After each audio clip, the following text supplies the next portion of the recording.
A fox knows many things, but a hedgehog knows one important thing. It's one important thing. It's one important thing. Welcome to the Morning Hedgehog podcast, where we explore the business ideas that shape your success. Here are your hosts, Ira Gardner and Glynns Thomas.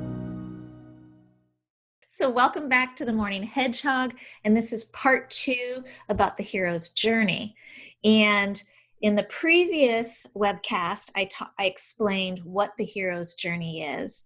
And now in this part, what I want to do is I want to overlay it with the purchase decision cycle. And the purchase decision cycle is pretty much marketing 101. Sometimes it goes by other but similar names. But the idea is that customers go through a path of decision making from I have never heard about you to, oh, this might be something I'm interested in, to I'm going to buy this and I'm going to tell other people about it, in a nutshell. But sometimes we go through that purchase decision cycle rather quickly. Like if you're at a grocery store and you're trying to figure out what can of a brand of soda you want to buy. And other times we go through that purchase decision cycle and it can last for years. Maybe that's I'm going to buy a house or I'm going to buy some investment property. Even if buying a washing machine, for some people it can take a long process. But everyone goes through some sort of version of making the decision to purchase something, and understanding the different stages that people go through in that purchase decision cycle makes us more aware of the different marketing opportunities, and we can put together a more comprehensive marketing plan or marketing efforts out there. So real quick though, I thought that you mentioned something really important, which is the price point affects the purchase cycle, the purchase process, in that if I am going, if you are at the grocery store and you're standing at the checkout stand, you'll see a bunch of products there. It'll be, candy bars, gum, and maybe some magazines. And these are all inexpensive items, and they're set up there for an impulse buy. I don't have to give a lot of thought. I see something I want. Generally, it's packaged in a bright color, so it's like a hummingbird being drawn to a feeder, and I just grab it, and I don't think a whole lot about it because I'm not spending a whole lot of money. But if the purchase price and value proposition is higher, well, then I need to go on a little bit longer journey. I may think about it a lot longer. And so purchasing a house, I might spend a year building up to that final decision. Purchasing a car, I might spend several weeks or months doing that. And so when I think about building a boutique business model where I can command a livable wage doing photography, I need to create a purchase process that is commensurate with the price point that I'm trying to set my prices to be able to make a living at. So we need to put a lot more thought and a lot more planning into our marketing than simply saying, well, I've got a camera and I've got a website and I'm ready to go. So I'm excited about part 2. I'm so excited I didn't even change my clothes from the last episode. I'm really grateful that we get to record both segments today, and our poor audience has to wait a week, but I can't wait to see where we're going next. Okay, so again, I've renamed this from the hero's journey to the hero's buying journey, because I want to use this and talk about how it affects our marketing. So the first stage we talked about was who is your hero and what is their problem. And from marketing, that's the notice phase. This is where, people typically put together their marketing campaigns, designed to get your heroes to notice you and become aware of your business. And so that might include social media ads, networking at your local chamber of commerce, finding other businesses that reach your same audience but aren't in competition with you and marketing through them. Just basically all the ways to get the word out there.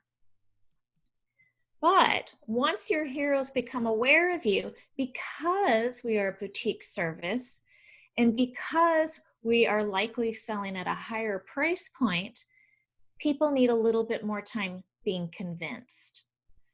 So this is usually the phase, I call it the consider phase, but it's where your hero needs to learn more about what you're offering them.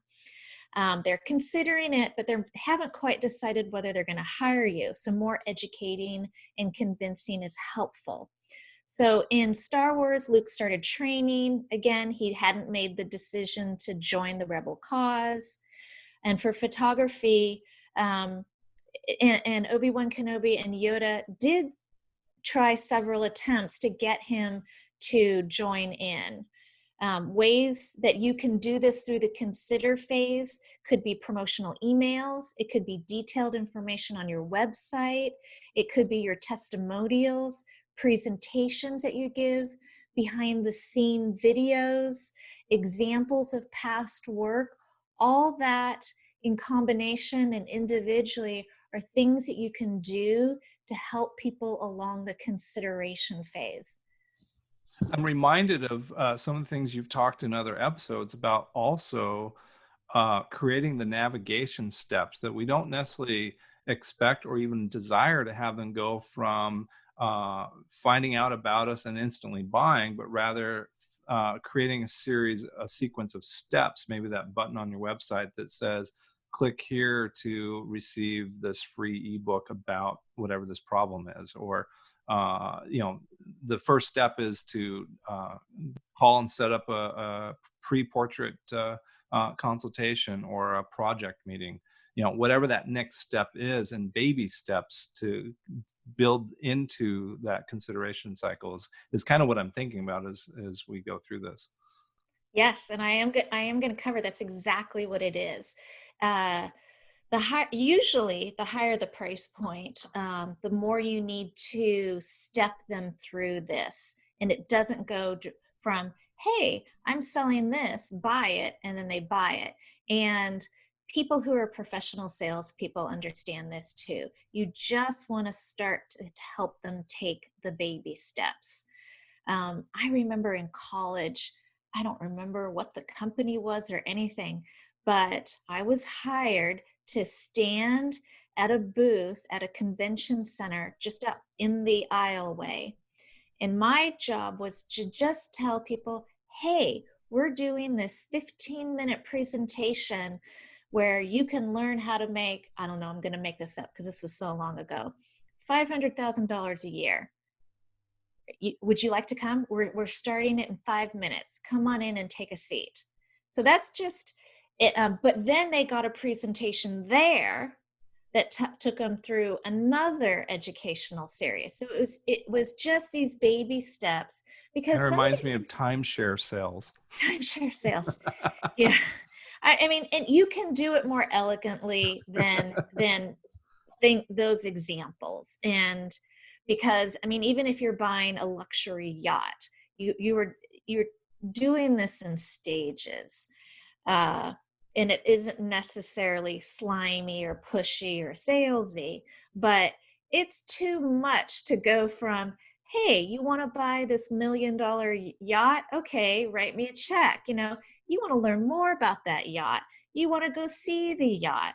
You want to hear what other people have bought that yacht. You want to know the specifications. And you can't do that in your first initial introduction. That would Well, be crazy.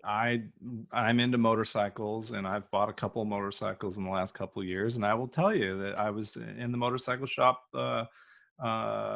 last year, and the initial invite was, hey, would you like a brochure? But then it's like, here's tickets to the motorcycle show, and we're having special deals. You should come visit us there. And then it just becomes this ongoing relationship, so to speak. And I've watched that happen over and over. My son is really into cars, and I've watched him go from BMW to Porsche now, and that whole process of how they guided him to that is very interesting to Wow. watch.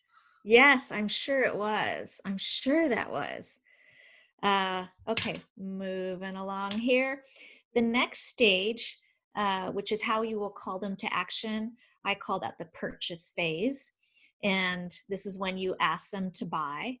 or you ask them to take some sort of call to action, whether that's to do a consultation and then later book with you. And there can be multiple steps in this. But there's plenty of marketing that goes on in this phase that sometimes we forget happens. It can everything from how easy it is for people to understand your pricing options, how painless is it for people to give you money, how well do they understand the next steps.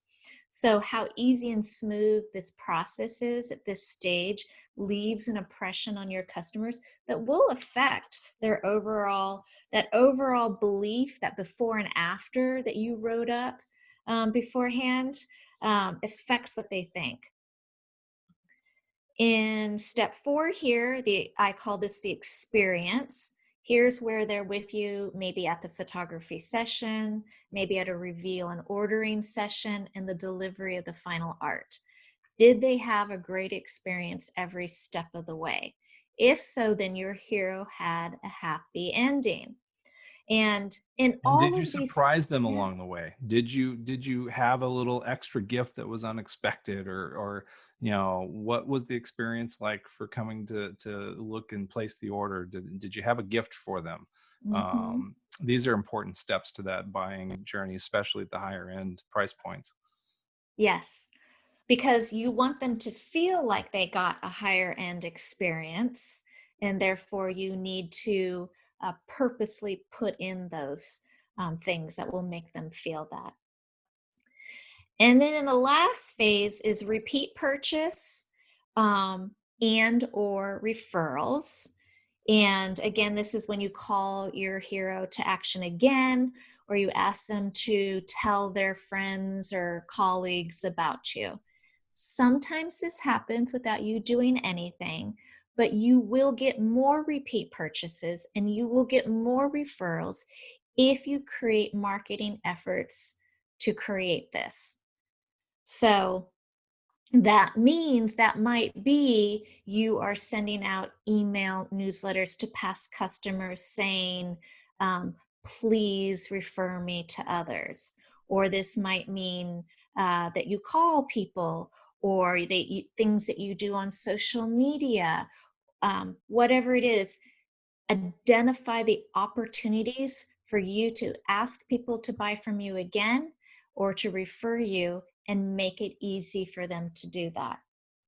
So this makes me think about looking outside of our industry for some great examples about how to do some of these things. And one of the things that comes to mind is wineries and the way they create wine club experiences, and the way that they get repeat business.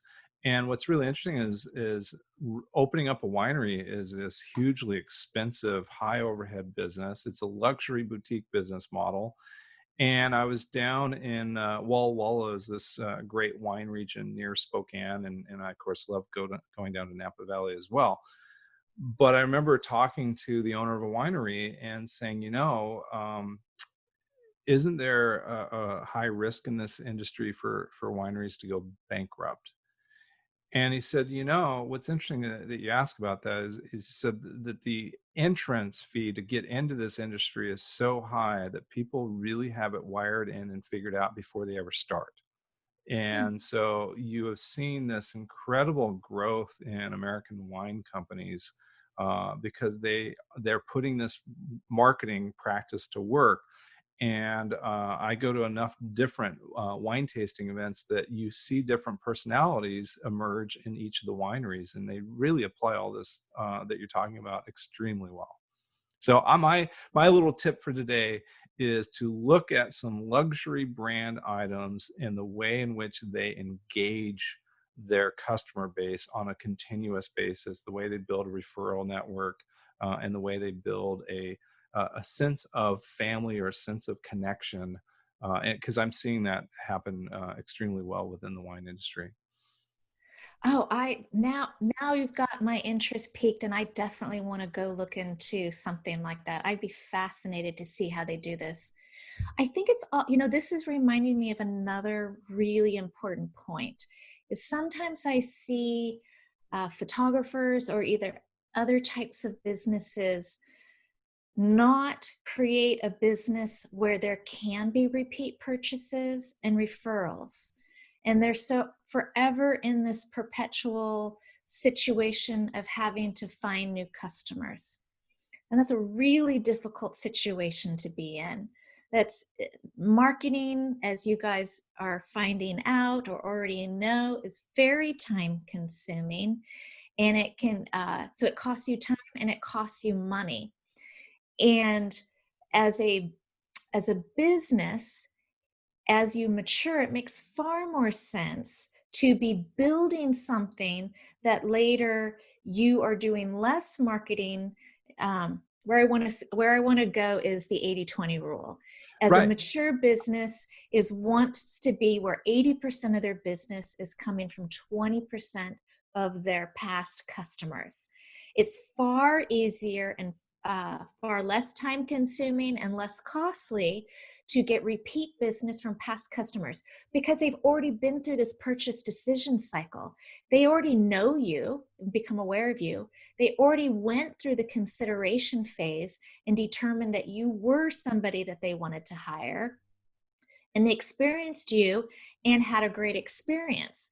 The hard work has been done. So being able to create additional services so that they can buy from you again sets you up for a more successful business later on. Because if you don't do that, if you're always having to find a new customer, I think you're just going to burn out. You can't keep that up over time and be The profitable. the cost of acquiring a new customer is typically as high as 10 times more expensive than keeping an existing customer happy. So this gets into what kind of loyalty program have you created with your customers. The airlines do it with their mileage programs.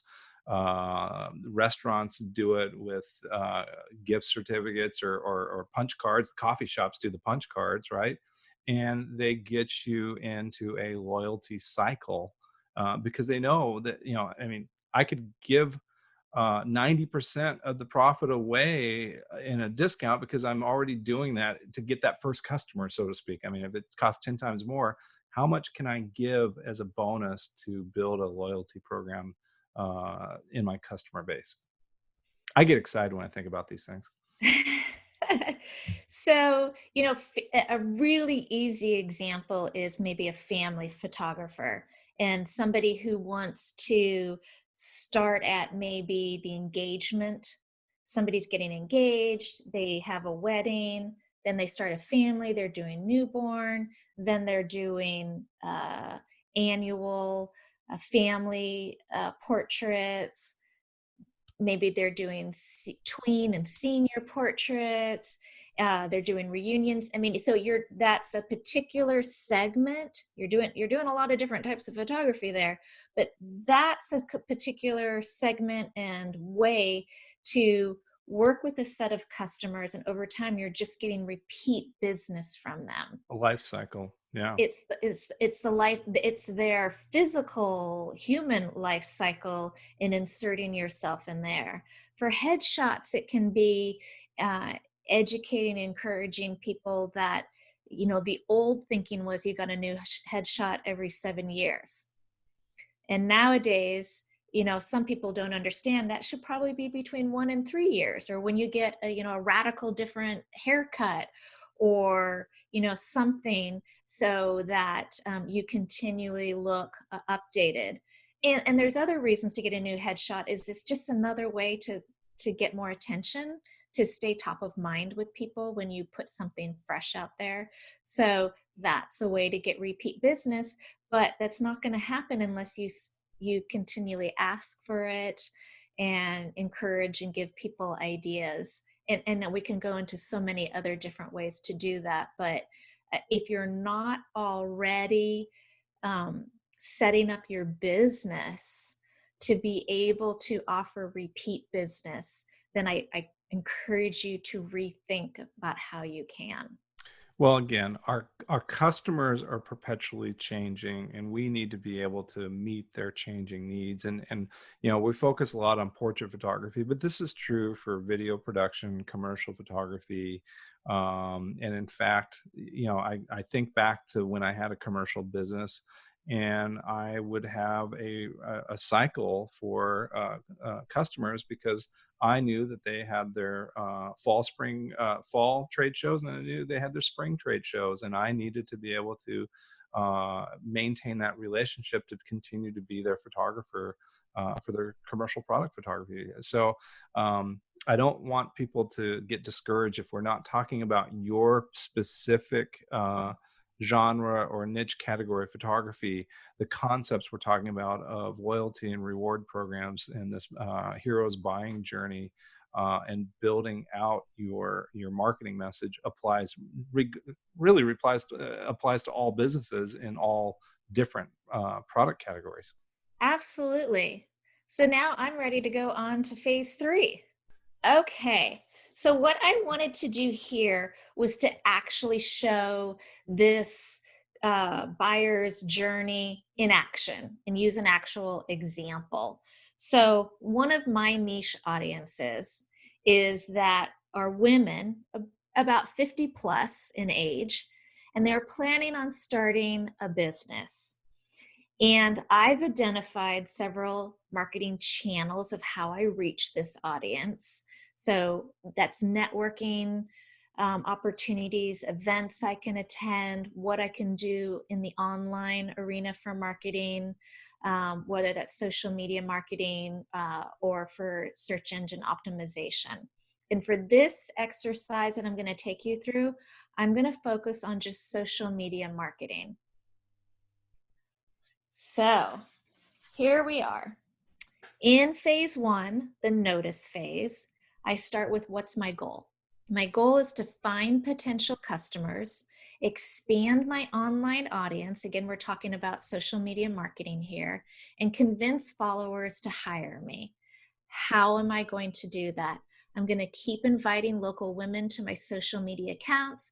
I'm going to create posts that these people will take notice and want to share.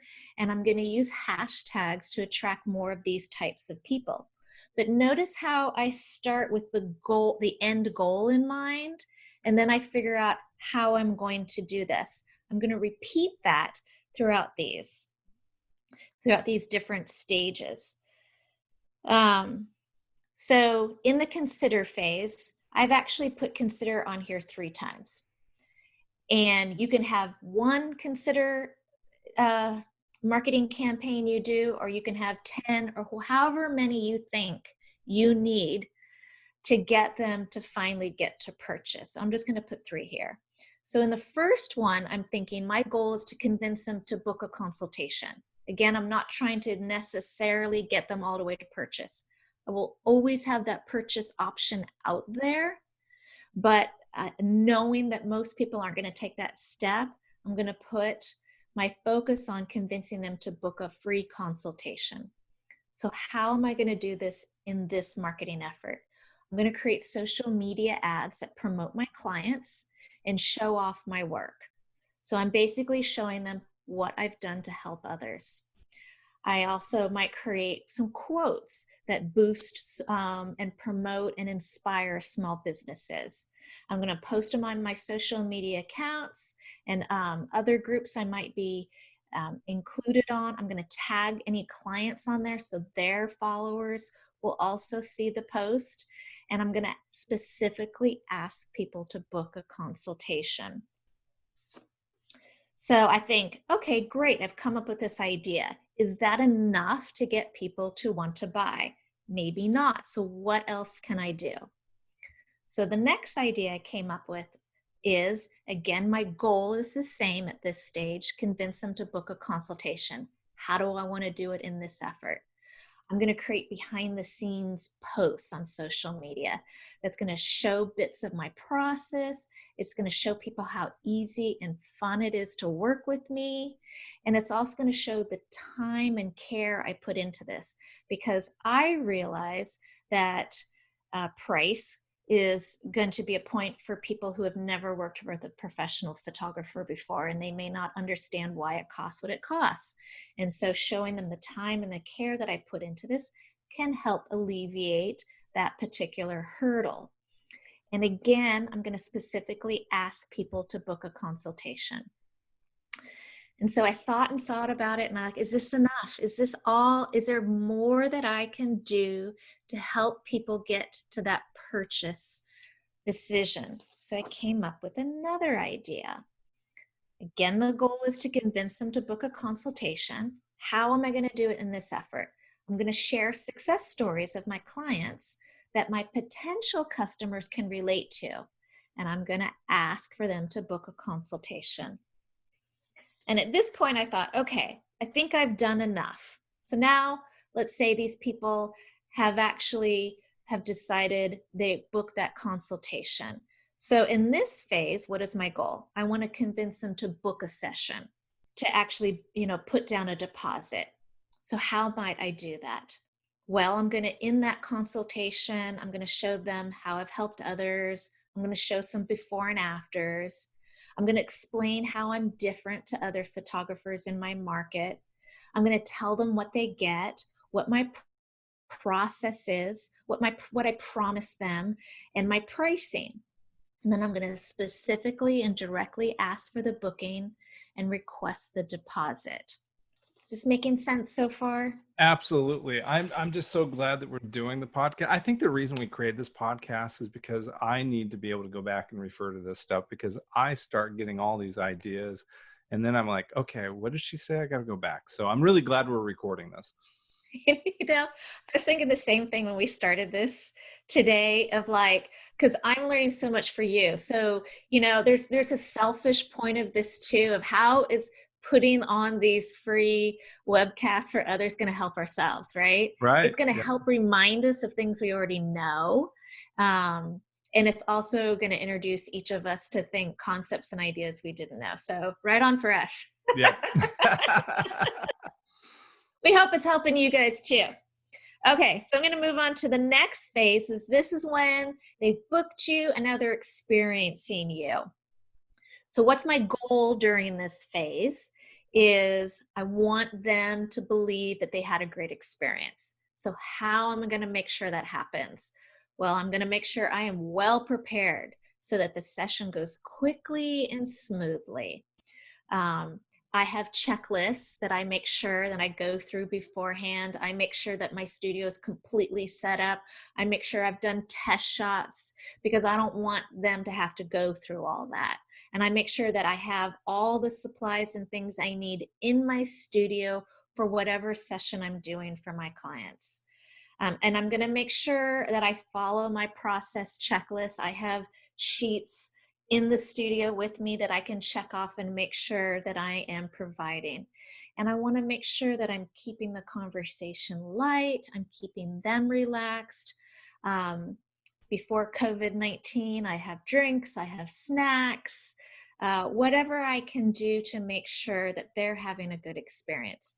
I'm also explaining the process several times, because I don't want them to be questioning, confused at any stage of this process. Mm-hmm. So I will explain during the photo shoot, here's what to expect during the shoot, here's what's going on next, here's what I'm going to do, and here's what to expect after the shoot. They still are going to ask me because they're not necessarily fully paying attention, but sometimes they remember. But it provides a sense of security for them, because they may still be wondering, is this person really legit? I've never worked with this person before. I've given my deposit, but it just helps them feel confident and at ease, and continually reminds them, yes, they made the right choice. In the fifth stage, this is where I'm going to ask them to make a repeat purchase, and not necessarily, I'll go into the refer in the next one. So my goal here is I want to convince clients to purchase more and book another session. So how am I going to do that? maybe before the holiday season, I have yet to do this, but it's on my to-do list, is to send out a mock-up of a holiday business card using the headshot that I took of them that they can order and then send out to their customers. It's already done for them. They don't have to worry about it. And I believe that whenever somebody does business with somebody, keep showing the picture of you because it provides a stronger relational bond. So don't just give out a business holiday card that has maybe a landscape picture. Maybe you can, but on the inset somewhere, or you include your business card that has your picture, include your picture, every point of contact. For Well, that us, you just reminded me of even going back when I was first starting out in business. Um, I had business cards that had a custom design logo. I hired a graphic design company to design these logos and these cards. And they were beautiful cards, but I always seemed to have more than enough of them. And then we opened up a new studio location, and I put a headshot on the business card, and I still had the logo, but I had the headshot on the side, and those cards flew out the door, and I had more referrals because people would come in. I literally would have people walk through my door, and I'd say, "Hi, can I help you?" And like, "Oh, I just came to grab more of your cards because I have some friends to hand them out to," and because they felt like they were actually introducing me to the person they were.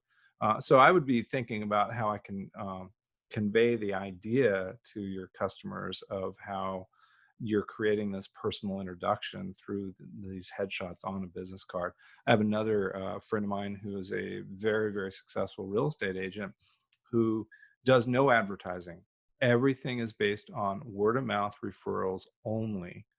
And he sends out monthly newsletters with his photo on it that he hand signs every single one of them, oh, and just does this very personal marketing.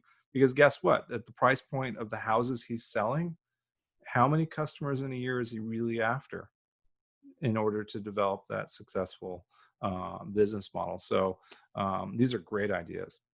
Sorry if I took us off topic, but no, that's that's okay why we're because recording it, because I'll go back and review and I'll get on task. I'm thinking I need to write a message to myself here. Hold on, because I want to do a blog post about this, about why put headshots on your business cards. Because I feel really strongly about that. Like when I Mhm. go to networking events and I meet a bunch of people and we're passing out our business cards to each other, and then the next day I get back to my office and I sit down and I've forgotten who these people are, but I remember faces. And so the Exactly. ones where people put faces on, I keep remembering them. And it's so embarrassing because I have such a bad memory. But, I'll go back to another networking event and I'll see somebody again and I remember their face, but I don't remember their business. They gave me Mhm. their card. And so there's that disconnect. But if somebody puts their face on their business card, then I can look at that again and remember, oh, that's the travel agent. And so it's gonna, but for us as photographers, I think that's important too. Anytime you have an opportunity to make yourself more familiar to your potential customers and to your existing past customers, builds a stronger bond. I put my pictures of me on my website. Sometimes I have videos of me up on my website. Mhm. Uh, and it familiarizes people to me to the point that when they come into the studio and I'm meeting them for the first time, they're far more relaxed, and Yes. sometimes they're super familiar with me and I'm actually feeling a little weirded out because I'm like, I don't know you that well.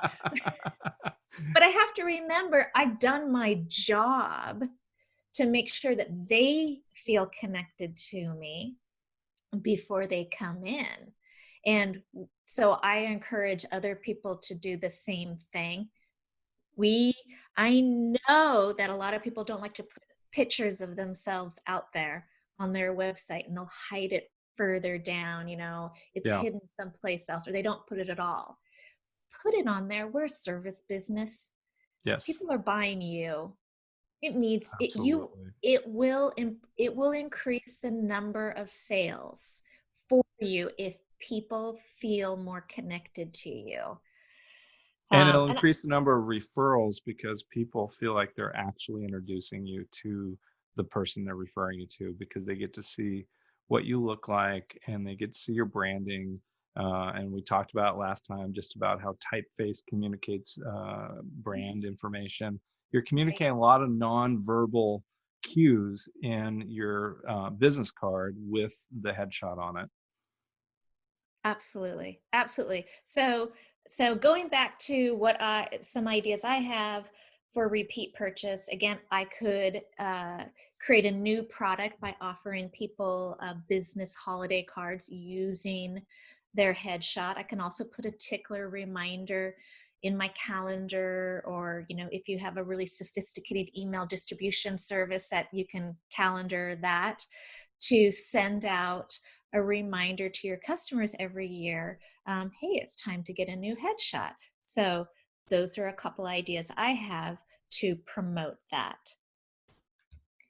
And then for the sixth phase here, the refer phase, my goal is to get clients to refer me.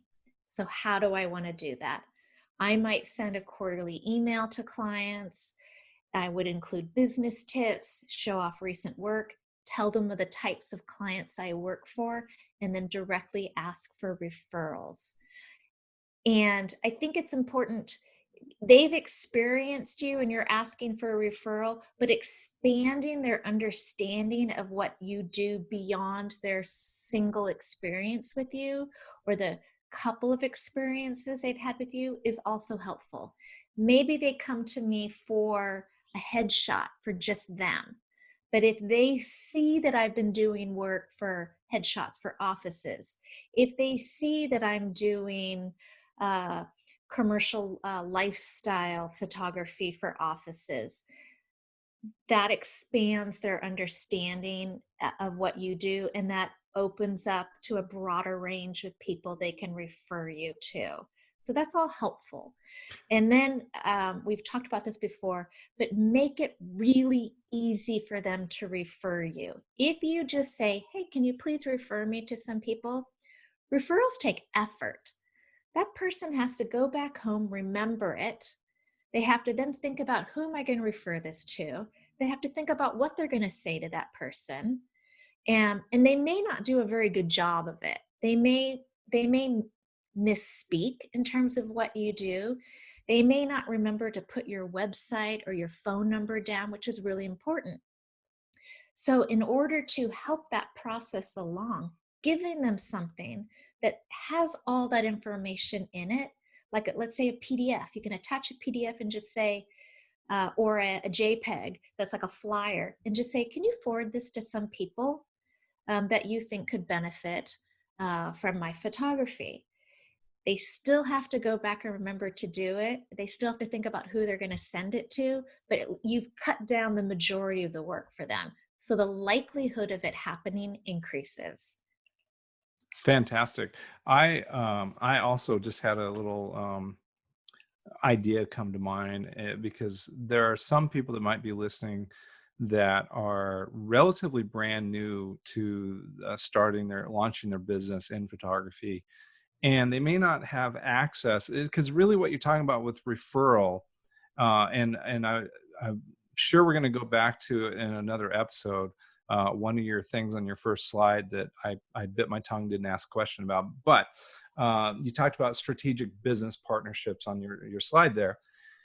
And one of the things about a referral is really, a referral is what we can refer to as brand affiliated marketing, meaning that when you are associated with somebody or you've been referred by somebody, the person that's receiving that referral is, your brand is being blended with the brand of and the experiences they've had with the person that's giving the referral. Mm-hmm. And so one of the things that I think about for people that are just new, or maybe you've moved into a new city and you don't have the network set up to get the referrals, would be to work with a nonprofit organization, maybe do a little pro bono work for a nonprofit on a major project, because those nonprofits generally have board of directors that are some of the biggest movers and shakers in your community. And those nonprofits are going to be more likely to want to give you a referral because they're not going to be able to pay you what you're worth. And so they're going to pay you through that brand affiliated marketing benefit of the fact that you're getting access to work with key movers and shakers in your community, and you're getting your work publicized, and you're going to get a strong reference for getting better quality customers down the road. Yes. There's lots of things we can talk about that. And I do want to save it for another episode Sounds good. because I think it's worth an entire episode. I agree. And Yeah. I'll tell you about my biggest marketing mistake ever because I didn't understand brand affiliation. The opportunity I turned down because I didn't understand about brand affiliate marketing. Biggest regret of my business career. That'll be a great episode. We'll save Okay. that for another time. Okay. Well, I just want to wrap it up now. And actually, before I get into all this, I wanted to give another example. So I've been mentoring a consultant on his marketing. He's not a photographer.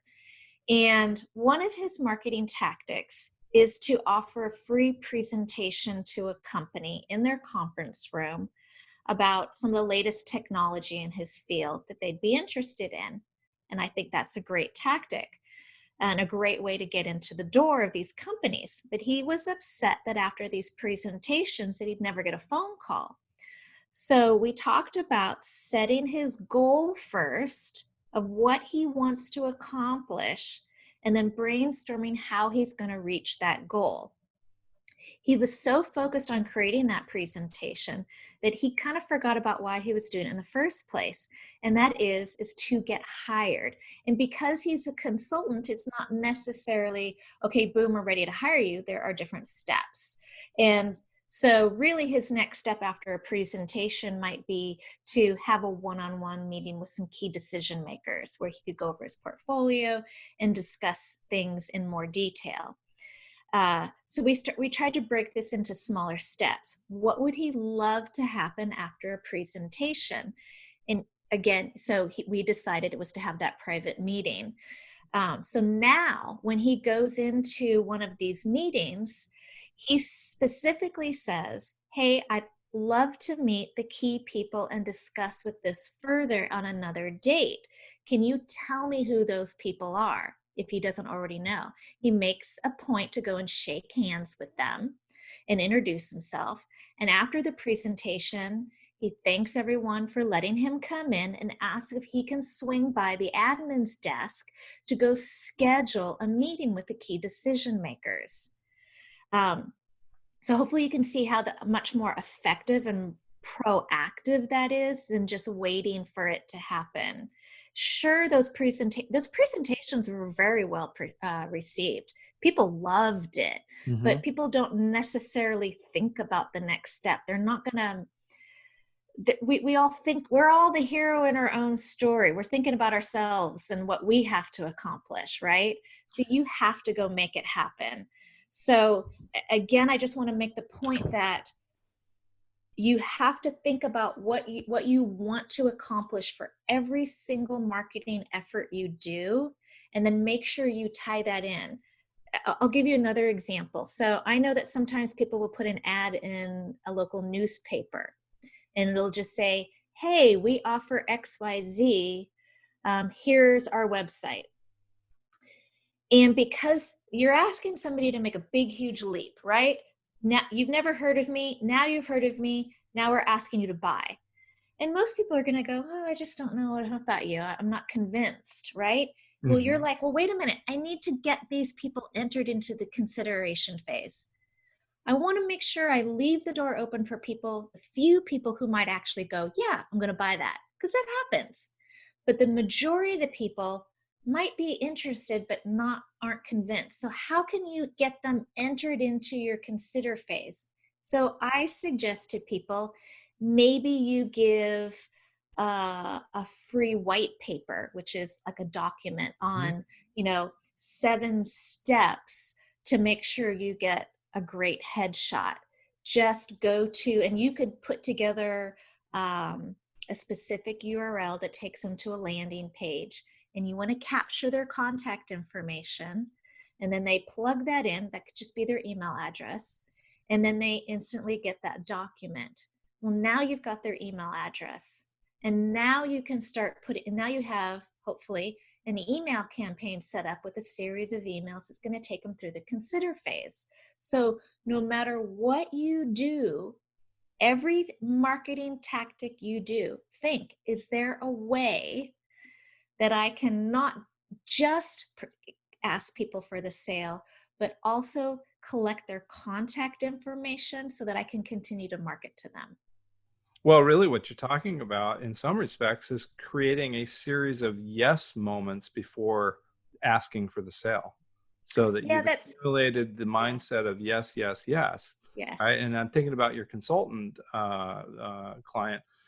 You know, he doesn't have enough information to create enough yeses without having the one-on-one private meetings with key decision makers to identify what are the pain points, how expensive is this pain point, and could the investment in his consulting services alleviate that and solve the cost to the organization he's consulting with. I have a dear friend of mine that works in high-end consulting, and as they put it, consultants only get hired if they can demonstrate that their cost of hiring them is going to either increase sales dramatically more than what they're going to pay the consultant, or whether or not the cost savings are going to be dramatically more than what the consultant is saving them. So, or what the consultant's costing them. So there's steps to be taken to get a series of yeses that lead somebody to make the final yes, which is to hire you.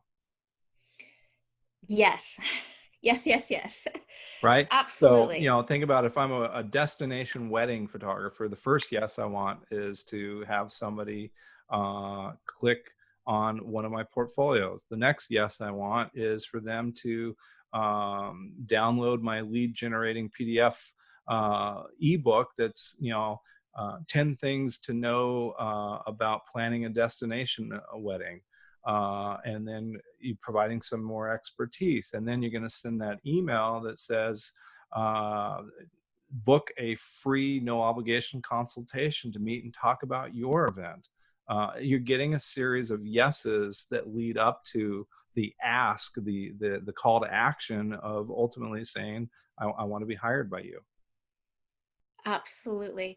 And another point I want to make here is, so constantly I hear marketing doesn't work. And people say, well, I did this social media ad, or I put out this newspaper ad, or I had a booth at an event and I didn't get any sales. Because if you now understand that there's this purchase decision cycle and stages and phases people have to go through, then your measurement of success isn't just how many sales did I get out of it. It could also be, how many emails did I collect?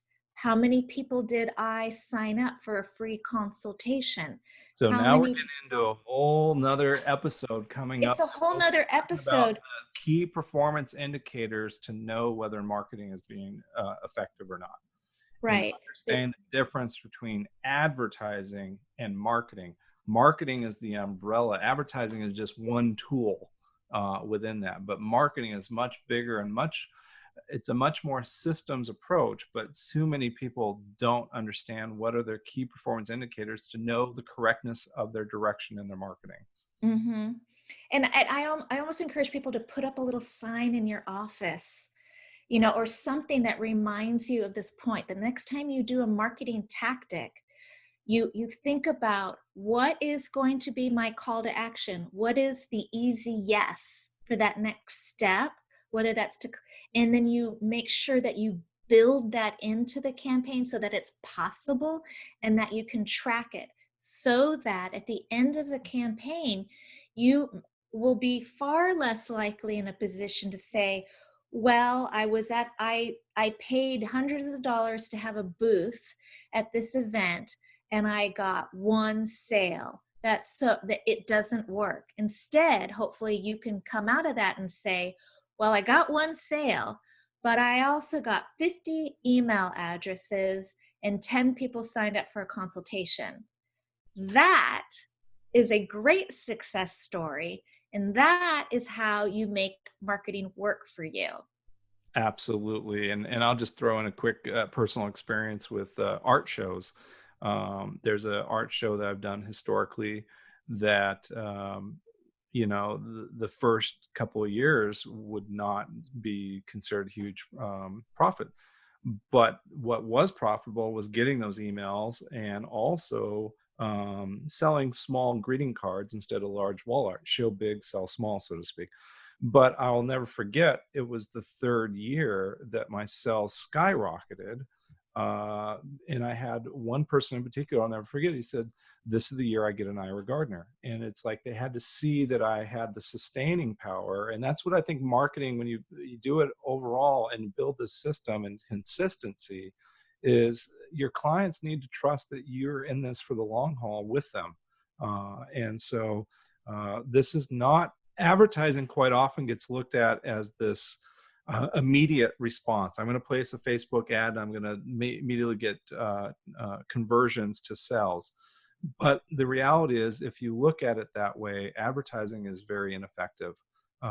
It's the combination of branding and marketing and advertising over an extended period of time to build enough impressions to create the experience and to build this hero's purchase journey that takes a lot more.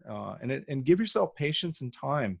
I think that's the one thing we have to forgive ourselves of our impatience and expectations that, oh, this isn't working. Well, actually, it may be that we just haven't measured it correctly, and there's minor things that need to be adjusted. Businesses Business is a lot like operating a luxury automobile. I remember a friend of mine had a classic Mercedes that had two carburetors. And back in the day, for that particular model, they said a Mercedes owner needed to have two of them because one was always in the shop, because they're magnificent, but they always needed tweaking and tuning to keep them in optimum performance. And your business is really the same way. It is always in need of a perpetual minor alteration here, there. That's why there's no recipe that you can follow to guarantee success. It is the combination and developing your intuitive responses to the inputs that you're getting back in terms of these key performance indicators, and in terms of putting this all together, that you're going to be constantly monitoring and adjusting your marketing efforts going forward. Mm-hmm. Yep. Absolutely. So let's wrap it up. I have a few tips here. At every stage, I've said this before, think about how you can move them to the next stage in the buyer's journey. Ask yourself, and then what? Remember, before you engage, know what specific outcome you want and determine how you will ask for it or how you will get it, and put those mechanisms in place. I worked in direct response advertising for many years, which means it's not brand advertising where you're just trying to get people to like you and have a certain feeling and engagement with you. This is about we had to get some sort of response back, whether that was a sale or what we were talking about, a free consultation or a free paper or something. But what I learned there is that you can't go back and get that. You have to set it up in advance. If you're going to offer a free white paper, you have to make sure the URL's in the ad. You have to make sure you set up the URL. You have to make sure that you've collected the right information and that it automatically gives it. You can't go back. So you have to think of this stuff in advance and then set it up for it. And you might have to have created 20 blog posts that establish your credibility before they agree to even download the white paper. Possibly. Yeah. All of this works in conjunction. like you said, there's no one path of step 1, step 2, step 3. It is forever evolving and morphing. You figure it out. It's And creativity. It's creativity. I mean, think about it. If I'm doing a portrait session, I I might have a plan, but then the subject comes in and they've cut their hair differently, or they've changed their clothing wardrobe, and all of a sudden I'm confronted with something completely unexpected, and I've got to go through a creative process for how to shape that into the final product that meets my standards. Well, the same is true for your business. Is every day, every week, you're going to address it with creative problem solving. And if you look at it that way, it's a lot of fun. It's like so much fun. it's a lot of fun. It's also, instead of trying to go for the big end goal of like, I'm going to have this campaign. How do I explain it? Really, what I think we need to do is remember, we just want to make today better than yesterday. That's all we can do. We can want to make our marketing better today than it was yesterday. You just work on it incrementally. That's how it's done. And it takes time. And it may seem frustrating in the beginning, but because most people won't put in that effort, most people will give up. I find that to be my motivation. If I keep going, enough other people will fall off and disappear and give up. And my value increases over time. My effectiveness increases. It just gets better and better and better. Just don't give up and keep working on it. There's a story that the futurist Joel Barker tells about a writer sitting at a beach cottage and watching a young man throwing starfish out into the surf as the tide is receding, and the writer going out and saying, "Why are you doing this? There are miles and miles of beaches. You're not going to make a difference." And the young man picks up the starfish and throws it into the water and says, "Made a difference for that one." I think what you're kind of getting at is this idea of every day in my business, my goal needs to be, whose life am I going to make better today? And is it one person? Is it two people? But my marketing and everything I'm doing needs to be focused on, I'm going to make somebody else's life a little bit better today through some action I take related to my business. Absolutely. I love that. That's a great place for us to end here as well. And whether that sounds simple or whether that sounds overwhelming, it doesn't work unless you think it through in advance. So now you guys have the stages, the phases, the steps on how to do this. Thank you, Glynns. This has just been amazing information. I just really can't express how much I'm appreciative of what you're doing with us on this podcast. Thank you. So it's just fantastic. And thank you all for being here. And again, please don't hesitate to drop us a line. Go to our website, themorninghedgehog.com, and ask a question or give us a comment, because we want to shape this to be helpful for you. You're the lives we're trying to help today. Yep. Thanks. Bye-bye. Thank you for listening to the Morning Hedgehog podcast. For show notes or to submit a question or comment, please visit www.themorninghedgehog.com.